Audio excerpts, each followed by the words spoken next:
MS study गुरु सिर्फ coaching platform नहीं है, ये एक ट्रांसफॉर्मेशन है फ्रॉम लर्निंग टू अचीवमेंट। जो मेरे स्टूडेंट्स हैं, कोर्स में पढ़ते हैं, वो जानते हैं कि सिमरन मैम सिर्फ एक मेंटर नहीं है, एक इमोशन है। इमोशनली बोन्ड होते हैं वो स्टूडेंट्स। न्यू एस्पायरेंट आता है नए सपने लेके, ड्रीम्स लेके कि हमको भी अपना इकोनॉमिक्स अच्छा बनाना है। क्लास में बैठता है, पढ़ता है, लेक्चर सुनता है, फिर वो सक्सेस स्टोरीज में आता है, अपनी स्टोरी बताता है और बोलता है कि हमारे लिए Simran ma'am is equal to economics. फिर वो जॉब लेता है, एपी बन जाता है, लेक्चर बन जाता है कॉलेजेस यूनिवर्सिटीज़ में।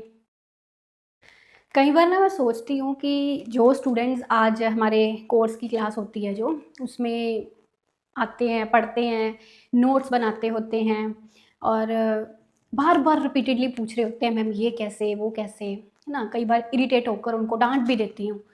ये स्टूडेंट आने वाले कुछ महीनों में या शायद साल में असिस्टेंट प्रोफेसर बने होंगे, किसी कॉलेज यूनिवर्सिटी में बच्चों को पढ़ा रहे होंगे, पूरा दबदबा होगा।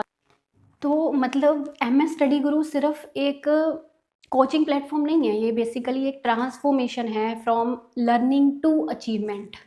जो मेरे स्टूडेंट्स हैं, मुझे जानते हैं, मेरी क्लासेस सुनते हैं या कोर्स में पढ़ते हैं, वो जानते हैं कि सिमरन मैम सिर्फ एक मेंटर नहीं है आपके लिए, एक इमोशन है। इमोशनली बोन्ड होते हैं वो स्टूडेंट्स। और एक दिन एक न्यू एस्पायरेंट आता है नए सपने लेके, ड्रीम्स लेके कि हमको भी अपना इकोनॉमिक्स अच्छा बनाना है। क्लास में बैठता है, पढ़ता है, लेक्चर सुनता है, फिर वो सक्सेस स्टोरीज़ में आता है, अपनी स्टोरी बताता है और बोलता है कि हमारे लिए Simran ma'am is equal to economics. फिर वो जॉब लेता है, एपी बन जाता है, लेक्चर बन जाता है कॉलेजेस यूनिवर्सिटीज़ में।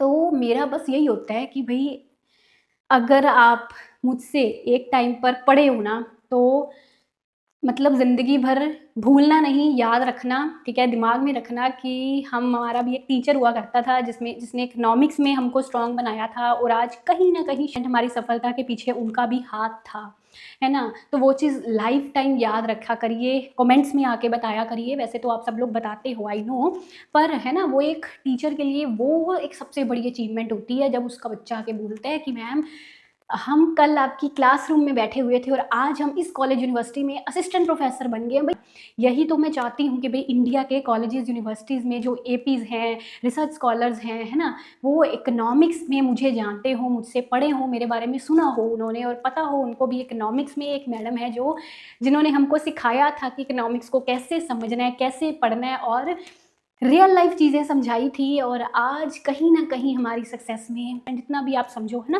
जितना भी आपको सही लगे, बस उतना सा क्रेडिट देकर बता दिया करो आगे कि मैम ये सफलता के पीछे इतना थोड़ा क्रेडिट आपका भी है। बस भूला मत करो और अपने जो आपके स्टूडेंट्स होंगे आगे, उनको भी बता दिया करो कि अगर इकोनॉमिक्स पढ़नी है तो वहाँ पे चले जाइए एमएस स्टडी गुरु के पास।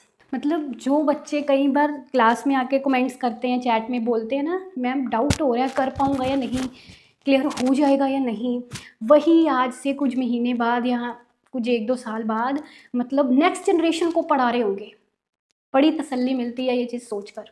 और सबसे सैटिस्फाइंग मोमेंट होता है जब एक स्टूडेंट बोलता है, कहीं कमेंट करता है, कहीं मैसेज करता है कि मैम हम इस यूनिवर्सिटी में असिस्टेंट प्रोफेसर बन गए हैं। जब ये चीज़ बोलता है ना वो बच्चा आके, वो सिर्फ एक जॉब हासिल नहीं करता, असल में वो एक ड्रीम पूरा करता है, एक ड्रीम कंप्लीट होता है।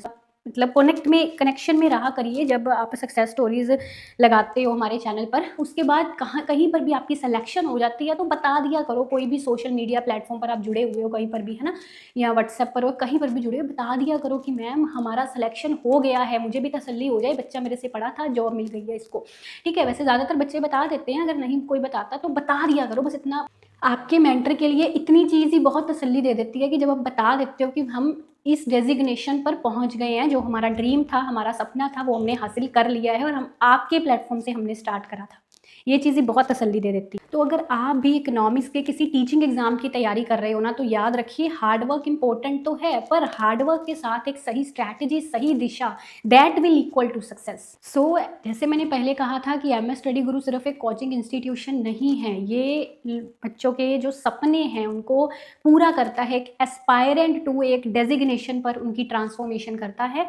और अक्सर ही मैं अपनी वीडियोस में इस चीज़ का बार बार जिक्र करती हूँ भी मेरा मिशन सिर्फ आपको इकोनॉमिक्स पढ़ाना नहीं है, मेरा मिशन है आपका जो आज की यूथ है इनके सपनों को पूरा करना। मैं चाहती हूँ आप लोग सपने देखिए, बड़े सपने देखिए और आपके वो सपने साकार हों। जब मैंने असिस्टेंट प्रोफेसर की जॉब करी थी ना कुछ साल, तो मतलब मैं सेटिस्फाई नहीं थी इस चीज़ से कि क्लास में 10, 20, 25-30 बच्चे हैं उनको पढ़ाना। मुझे था कि लाखों बच्चे मुझे सुने, मेरी इकोनॉमिक्स को समझें और उन तक मेरी बात पहुँचे, है ना? उनको पता चले कि इकोनॉमिक्स ऐसे भी पढ़ी सीखी जा सकती है, सिंपल वे में चीज़ें समझी जा सकती हैं और एग्ज़ाम की रेलेवेंसी के अकॉर्डिंग अगर हम उन चीज़ों को पढ़ते हैं तो एग्ज़ाम भी क्लियर होते हैं, पहली अटेम्प्ट में भी क्लियर होते हैं। तो ये चीज़ मैं 15-20 बच्चों तक नहीं रहने देना चाहती थी। मेरा एम था कि पूरा इंडिया मुझे सुने, पूरा इंडिया देखे और इंडिया के हर इकोनॉमिक्स के एस्पायरेंट तक मैं पहुँचूँ, ठीक है? वो चीज़ें पूरी हो भी रही हैं। तो बस आपसे यही गुज़ारिश है कि आप लोग जब किसी डेज़िग्नेशन पर पहुँचते हैं और एमएस स्टडी गुरु के एल्यूमनी रहे होंगे, अगर आप हमसे पढ़े होंगे, कुछ भी मैंने आपकी मदद करी होगी आपके सपनों को पूरा करने में, तो वो चीज़ बता दिया करें, तसल्ली मिलती है, सैटिस्फैक्शन मिलती है। Best of luck, thank you.